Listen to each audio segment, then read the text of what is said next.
Bagaimana cara mudah untuk menilai seseorang? Apakah dia itu orang baik ataukah dia itu orang buruk? Yunus bin Ubaid, beliau berkata, ada dua hal yang jika keduanya itu baik pada diri seorang hamba, maka baik pula lah selainnya. Dua hal tersebut yakni yang pertama solatnya dan yang kedua itu adalah lisannya. Ini terdapat di dalam kitab Hilyatul Aulia jilid 2 halaman 298. Jadi patokan seseorang itu baik ataukah buruk semua dikembalikan pada solat dan lisannya. Seperti apa dia menjaga solatnya dan seperti apa juga dia menjaga lisannya. Ketika solatnya baik, begitu juga dengan tutur katanya baik, maka orang ini bisa dipastikan adalah orang baik. Tetapi ketika keduanya itu buruk, solatnya buruk, begitu juga lisannya buruk, tutur katanya buruk, maka ini adalah orang buruk. Wallahu a'lam. Bagaimana cara kita memulai sholat ketika status kita masbuk di dalam sholat berjamaah? Jadi ketika kita tiba di masjid, para jamaah sudah mulai sholatnya, tetapi kita baru mau masuk ke dalam jamaah yang sedang berlangsung itu. Apakah kita harus langsung mengikuti gerakan imam atau apa dulu yang harus kita lakukan?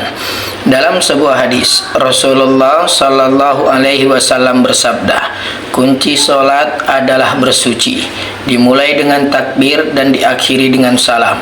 Hadis ini diriwayatkan oleh Abu Dawud hadis nomor 61 dan At-Tirmidzi hadis nomor 3, dan Syekh Al-Albani mensahihkan hadis ini. Jadi yang harus kita lakukan terlebih dahulu ketika status kita itu masbuk dalam salat berjamaah yakni takbiratul ihram. Kita mulai dulu salat kita, baru setelah itu kita mengikuti apa yang dikerjakan oleh imam. Ketika imam ruku, baru kita langsung ruku, atau imam sujud, baru kita langsung sujud. Tetapi yang harus kita pahami itu dilakukan setelah kita takbiratul ihram terlebih dahulu. Wallahu a'lam. Bagaimana bunyi nasihat Rasulullah Sallallahu Alaihi Wasallam teruntuk bagi para wanita? Jadi nasihat ini Rasulullah khususkan bagi para wanita. Apa bunyi nasihat itu?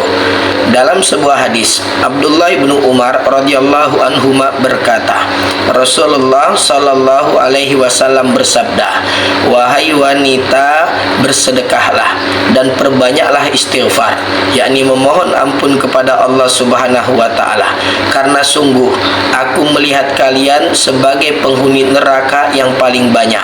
Hadis ini diriwayatkan oleh Imam Muslim hadis nomor 79. Resep dari Rasulullah agar tidak dimasukkan oleh Allah Subhanahu wa taala ke dalam neraka, maka perbanyak sedekah di saat hidup, perbanyak istighfar yakni memohon ampun kepada Allah di saat hidup.